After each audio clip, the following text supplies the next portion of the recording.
भोले बाबा और माँ पार्वती कैलाश पर्वत पहुंचते हैं। वहां पर कथा की तैयारी हो जाती है और क्या होता है, बाबा पहली ताली बजाते हैं। जैसे पहली ताली बजाते हैं तो पर्वत पे जितने भी पशु पक्षी थे सभी अपना अपना स्थान छोड़कर वहां से जाने लगते हैं।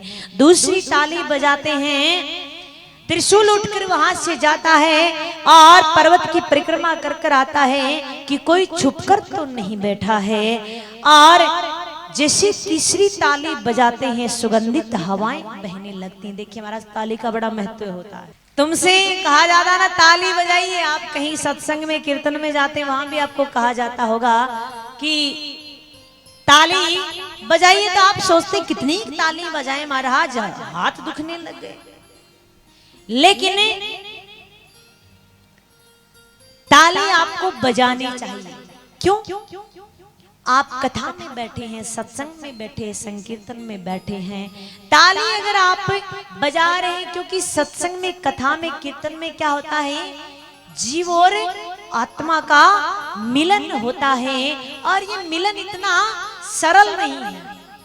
इस मिलन में बाधा डालने के लिए कोई न कोई जीव जंतु बीच में आ ही जाता है। अगर आप एकाग्र हैं, ताली बजा रहे हैं एकाग्र भाव से, तो आपके बाजू में जो जीव जंतु बैठे हैं ये मन में सोचते कि हाँ ये तुम्हारे जैसे खाली नहीं बैठा है, ये तो ताली बजा रहा है। अब कई पड़ोसी ऐसे होते हैं, तुम आओगे, आप कहां से आए हो, अच्छा कल भी आओगे, यहीं बैठोगे, लो थोड़ा पानी पी लो। अरे महाराज इतनी सुंदर कथा चल रही है, कथा सुन लो, बातें तो बाद में कर ले। लेकिन जब आप ताली बजा रहे हो तो बाजू वाले को क्या लगेगा कि तेरी तरह खाली नहीं बैठा है, ये ध्यान मग्न है, तो वो आपको परेशान नहीं करता। तो महाराज तीसरी ताली जैसे ही बजाई सुगंधित हवाएं बहने लग गई। अब बाबा ने कहा देखिए देवी हम कथा आरंभ करने जा रहे हैं, तो आप एक काम करना, मेरा किसी प्रसंग वंश से मेरे नेत्र बंद हो जाएंगे तो मुझे पता कैसे चलेगा कि तुम कथा सुन रही हो कि नहीं सुन रही। तो तुम एक काम करना, हुकरा देते रहना, समझते हो, हाँ भरते रहना, हूँ स्वामी तुम्हें कहते रहना। माँ ने कहा हाँ ठीक है।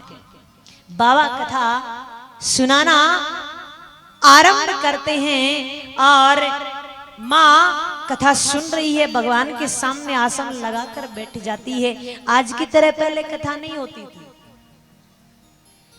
अब तो समय नहीं है। 3 घंटे के लिए कथा रख दी फिर भी तुम्हारे पास समय नहीं है। कुछ माताएं तो अभी आ रही 11 बजे, 11:45, ओ महाराज चलो ठीक है प्रसाद लेन पाछा आ जाओ, भागवत जी को प्रसाद ही मिल जाए वही काफी। पहले सुबह चालू हुई, शाम को पूर्ण हुई, वहीं से तुरंत चालू हुई, सुबह पूर्ण हुई, वहीं से तुरंत चालू हुई, शाम को पूर्ण हुई, ऐसे कथा सुनते थे। उसके बाद सुबह और शाम कथा सुनते थे, दिन में थोड़ा सा समय निकालते थे। उसके बाद में जब ये,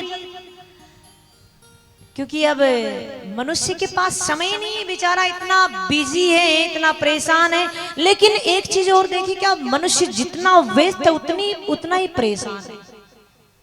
उसके पास परेशानियां भी उतनी है जितना वो व्यस्त है। उसके पास समय नहीं, कहां भगवान की कथा सुने बेचारा।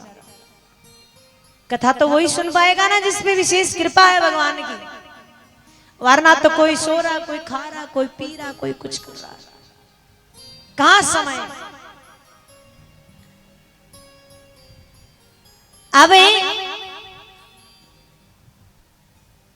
कथा सुना रहे हैं, पहले दिन की कथा हो गई, दूसरे दिन की हो गई, तीसरे दिन की होगी, चौथे दिन की कथा चल रही थी। बड़ी सुंदर कथा, हमारे भगवान का आगमन भी हो गया।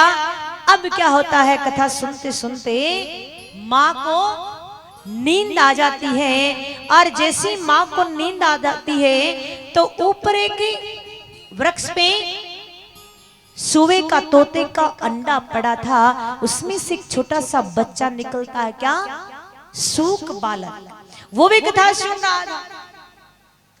अब वो कथा सुन रहा था, उसको पता चला इतनी सुंदर कथा चल रही है, माँ को नींद आ गई, अगर हुकारा बंद हो गया तो कथा बंद हो जाएगी। अब वो क्या करता, माँ की आवाज में हुकरा देने लग जाता है। कैसे, आइए सभी भाव से सुनते हैं।